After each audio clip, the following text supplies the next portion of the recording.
आया। आप जाके दारुस्सलाम देख लीजिए। दारुस्सलाम की सबसे बड़ी खासियत यह है कि अगर आपके सिर पर टोपी है, माथे पर तिलक है, पगड़ी है या क्रॉस है, अगर हिंदुस्तान में कोई पॉलिटिकल पार्टी सबसे इस्तकबाल पुरखुलूस तरीके से करती है, उसका नाम दारुस्सलाम और एमआईएम है। आप जाकर चेक कर सकते हैं। 1984 से लेकर आज तक किसी ने हैदराबाद सीट हम लगातार जीत रहे हैं। सुल्तान सलाउद्दीन ओवैसी साहब ने जीता और आज पूरे हिंदुस्तान में मजलूमों की आवाज बैरिस्टर असदुद्दीन ओवैसी साहब 4 बार से जीत कर आ रहे। ये क़यादत है, ये हमारी पहचान है। जब भी आप बतलाइए हिंदुस्तान में जब भी मुसलमानों पर, दलितों पर, मजलूमों पर, किसी पर भी जुल्म होता है, अगर सबसे पहली आवाज उठती है उस मर्द मुजाहिद का नाम बैरिस्टर असदुद्दीन ओवैसी साहब। ये क़यादत है। आप जाकर देखिए तेलंगाना में, Telangana state minority residential public school है। 1,35,000 बच्चे लगभग पढ़ते हैं। उसमें 80 से 85 हजार मुसलमानों के बच्चे पढ़ते हैं, गरीब मुसलमानों के। जो रिक्शा चलाता है, बंडी का दुकान है, जो बेचारा बीपीएल कैटेगरी में आता है, और उसमें ओबीसी, एससी, एसटी कम्युनिटी के बच्चे पढ़ते हैं। वहां हिंदुस्तान में एक शहर, एक तेलंगाना, एक रियासत है जहां पर अकबर ओवैसी साहब की नुमाइंदगी पर और बैरिस्टर असदुद्दीन ओवैसी साहब की नुमाइंदगी पे, एमआईएम की नुमाइंदगी में वो बच्चे फ्री पढ़ते हैं। यही हमारी क़यादत है, इसीलिए हम आपके बीच आए हैं। सीमांचल में आपने देखा, कल तक लोग सीमांचल जिस तरीके से बैरिस्टर असदुद्दीन ओवैसी साहब ने सीमांचल की वकालत की, आज पटना की सरकार को भी इस बात का एहसास है कि एक मर्द मुजाहिद सीमांचल में बैठा है, उसका नाम अख्तर उल ईमान है और वो एमआईएम का सदर है। वो पूरे बिहार में मजलूमों की आवाज बना है और बनता रहेगा और कारवां को बढ़ाते रहेगा। आप खुद देख लीजिए, नीतीश जी कितना बार फोन करते हैं, 4 बिक गए मीर जाफर, मीर सादिक, जयचंद, लेकिन आपका ईमान, आपका इमाम अख्तर उल ईमान आपके साथ है। यही हमारी पहचान है। 4 बिक गए। नीतीश जी ने कितना प्रेशर दिया, कितना फोन किया, आ जाइए मंत्री बन जाइए, लेकिन जिसने कहा मैं जूतियों की नोक पर मंत्रालय लगता हूं, उसका नाम अख्तर उल ईमान है। वो आपके बीच है। आप जाकर पूछिए तेजस्वी यादव से, कलाम भाई जानते हैं, तेजस्वी यादव ने 10 बार कहा कि अख्तर भाई आ जाइए, अख्तर जी आ जाइए, मैं तो आपके कंधों पर राजनीति सीखा है। उन्होंने नहीं, उन्होंने कहा बहुत हो गया तेजस्वी जी, अब सीमांचल को भी एक आवाज चाहिए और बिहार के मजदूरों को, मुसलमानों को, हर को एक आवाज चाहिए जो एमआईएम की सरपरस्ती में हो रही है।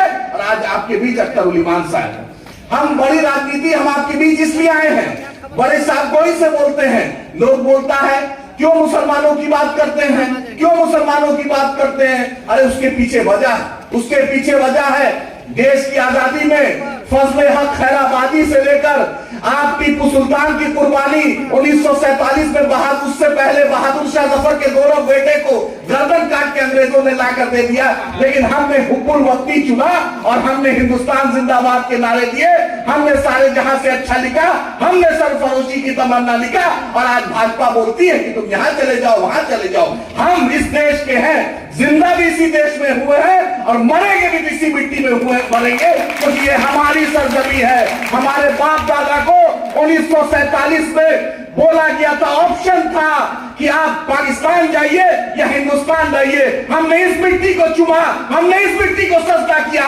उसी की पहचान है एमआईएम है, उसी की वकालत बंदी से इत्तेहादुल मुस्लिमीन कर रही है।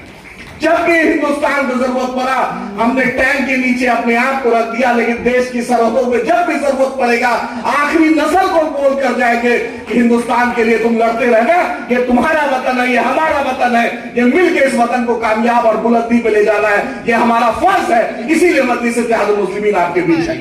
मैं जलाल भाई का भी इस्तकबाल करता हूँ, क्योंकि घर में ऑपरेशन है, लेकिन तब भी जलाल भाई आए। मैं दिल से इनका भी इस्तकबाल, मेरे जिला के सचिव है जलाल साहब का भी इस्तकबाल। दोस्तों आप समझिए, 1990 से पहले लालू जी से पूछिए, यादव बिरादरी के लोग हैं, आप पूछिए आप कहां थे, पॉलिटिकल क्या आपकी हैसियत थी? कुछ नहीं थी। लालू जी ने आए, अपने बिरादरी की बात की, अच्छी बात है। आज बड़ा बड़ा टेंडर हर लोग लेता है, उसमें यादव कम्युनिटी के लोग लेते हैं, अच्छी बात है।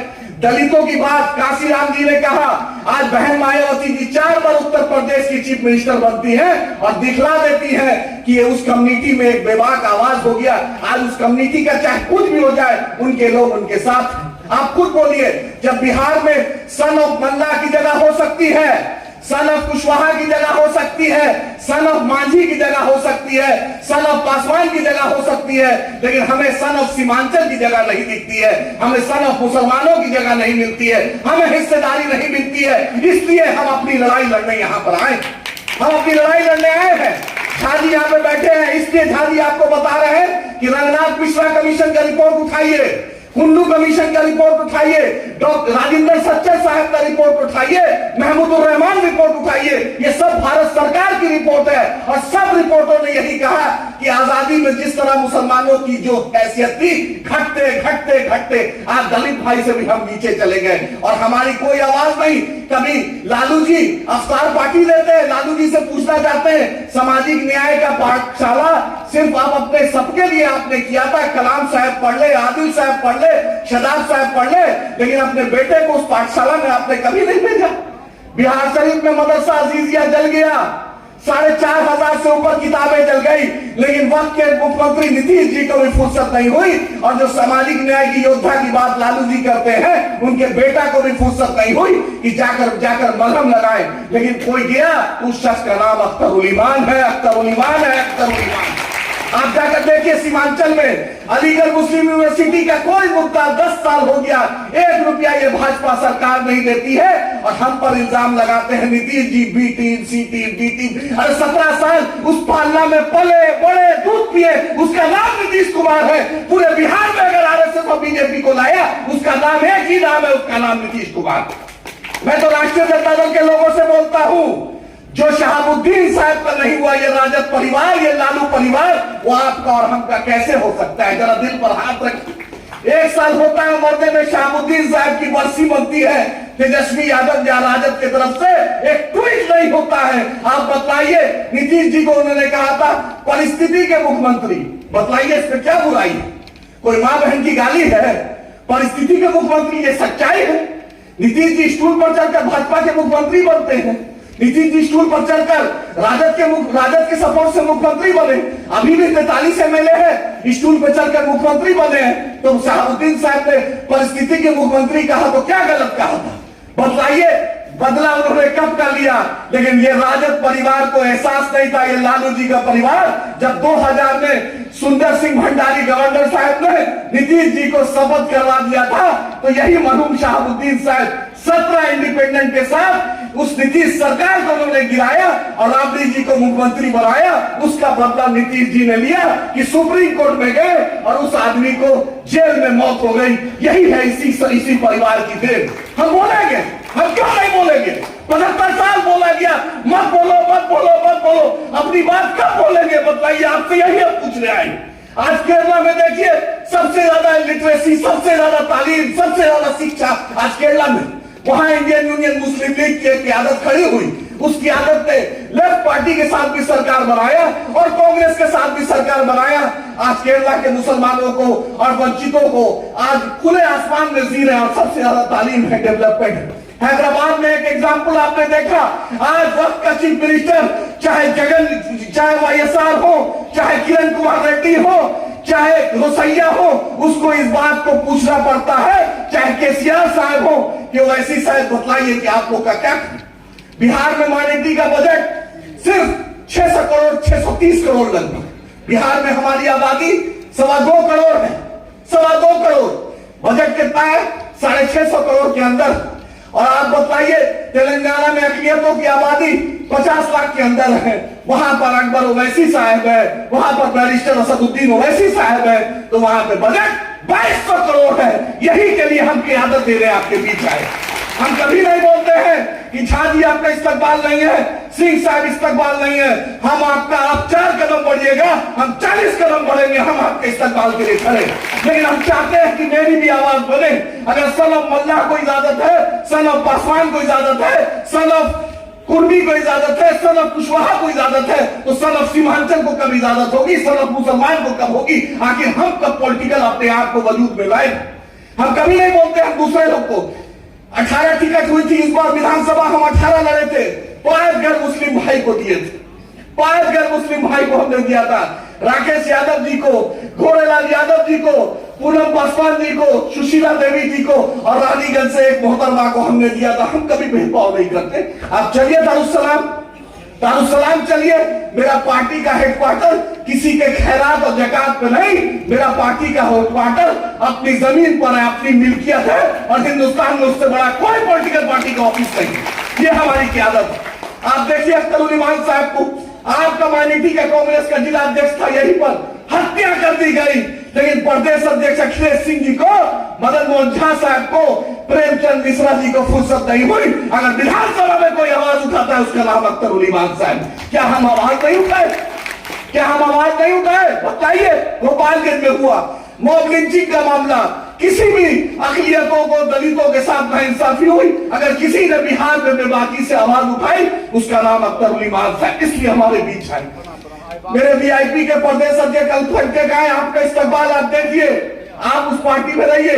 कभी लोग डगरे का बैगन है, कभी राजद में चला गया तो 3 सीट ले लेता है, कभी बीजेपी में चला जाता है 12 सीट ले लेता है, फिर अभी बीजेपी में जा रहा है तो फिर 2 सीट 3 सीट की बात करता है, लेकिन हमारी कोई बात नहीं करता। हमारी कोई बात नहीं करता। हम चाहते हैं कि हमारी भी बात हो। इस सफ में सब लोग बैठे, हम भी चाहते हैं। आज स्ट्रक्चर कमीशन देख लीजिए हमारी स्थिति क्या है, आज देख लीजिए कि क्या है। आज हम इसलिए चाहते हैं, हम नौजवानों को चाहते हैं कि अपने मुस्तकबिल के लिए लड़ो, चाहो। अगर अच्छा स्कूल, अच्छा हॉस्पिटल, अच्छा कॉलेज, अच्छा सिस्टम नहीं मिलेगा तो आप कुछ नहीं कर सकते हैं। लालू जी को चिंता है कि तेजस्वी यादव मुख्यमंत्री बने, ये नहीं चिंता है कि कोई यादव मुख्यमंत्री बने। लालू जी को चिंता है कि तेजस्वी यादव मुख्यमंत्री बने।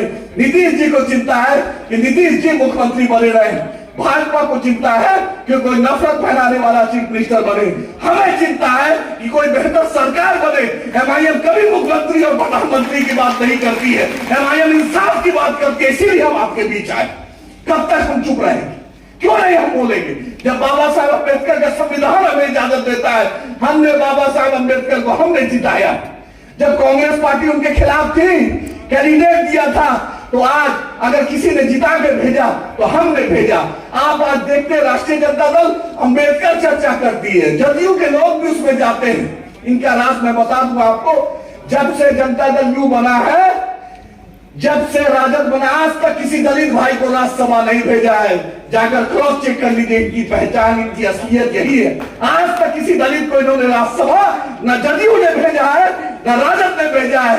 यही इनका दलित प्रेम है। अख्तर उल इमान साहब ने मांग की कि भाई भाजपा में 2 डिप्टी सीएम का, भाई महागठबंधन की सरकार है, 20-22% मुसलमान है, 20-22% दलित आदिवासी भाई है, इनको भी तुम मुख्यमंत्री डिप्टी सीएम बनाओ। लेकिन नीतीश जी के मुंह से बोली नहीं निकलती है, तेजस्वी यादव साहब को बोली नहीं निकलती है। विधानसभा स्पीकर भी आप ही का लोग बनेगा, विधान परिषद का भी अध्यक्ष आप ही का लोग बनेगा। मुसलमान, दलित, आदिवासी आके किसकी मोहताजी करेगा? कब तक हम आपकी चाकरी करेंगे? कब तक हम आपकी दरबारी करेंगे? हम क्यों नहीं अपनी आवाज उठाएंगे? हमें भी एक आवाज चाहिए। और आज हिंदुस्तान में बैरिस्टर असदुद्दीन ओवैसी साहब से पढ़ा लिखा बेबाक आवाज हमें दूर दूर तक नहीं दिखता, जिसकी डिग्री भी असली है और जिसने बेबाकी से एनआरसी का मुद्दा, अगर किसी ने पार्लियामेंट में बेबाकी से बोला तो उसका नाम बैरिस्टर असदुद्दीन ओवैसी साहब है। और ये नीतीश जी के लोग जाकर वोट दिए थे भाजपा के साथ और आज ड्रामा कर रहे हैं। आज ड्रामा कर रहे हैं मुसलमानों के बीच जाकर कि हम आपका मुहाफिज है। मेरा मुहाफिज मेरा अल्लाह है, ना नीतीश कुमार है, ना राजद है, ना कोई है। अगर हम डरते हैं तो अपने अल्लाह से डरते हैं और झुकते हैं तो अपने अल्लाह के सामने झुकते हैं। ना भाजपा से डरते हैं, ना किसी से डरते हैं। हम आंख से आंख मिला के बात करते हैं और हम संविधान की बात करते हैं। तमाम नौजवानों आपसे मुद्दबाना अपील है, गुजारिश है, इससे बड़ा लीडर, इतना बड़ा लीडर दोबारा नहीं आएगा। 75 साल बाद आज हिंदुस्तान में बेबाक आवाज बंद करा, उसका नाम बैरिस्टर असदुद्दीन ओवैसी साहब है, जिसने अपने स्कूल से 18,000 बच्चों को फ्री में तालीम दिया। उसका नाम अकबर ओवैसी साहब है, और जिसने बिहार में मंत्रालय को जूती के नोक पर रखा, ठोक नीतीश कुमार जी को बोल दिया मुझे एमआईएम चाहिए, मुझे मजलूमों की आवाज चाहिए, मुझे इंसाफ चाहिए। वो आपके बीच अख्तर उल इमान साहब है। अपनी क़यादत को पहचानिए, ना फरिश्ते आएंगे ना जिब्रील आएंगे। अगर आपके बीच एक हक बोलने वाला इंसान उठिए, खड़ा होइए और मजबूती से एमआईएम को मदद कीजिए। इंशाअल्लाह वो दूर नहीं कि जब इंदिरा गांधी दारुस्सलाम आई थी तो ये लालू परिवार हो या ये नीतीश परिवार के जो ठग बंधन, इसको भी दारुस्सलाम आना पड़ेगा। और भाजपा के खिलाफ अगर सबसे बेबाकी से उसके खिलाफ कोई बोलता है, उसका नाम बैरिस्टर असदुद्दीन ओवैसी साहब है। अपने कायद को पहचानिए, अपने लीडर को पहचानिए और मजलिस इत्तेहाद मुस्लिमीन को कामयाब कीजिए। बहुत बहुत शुक्रिया।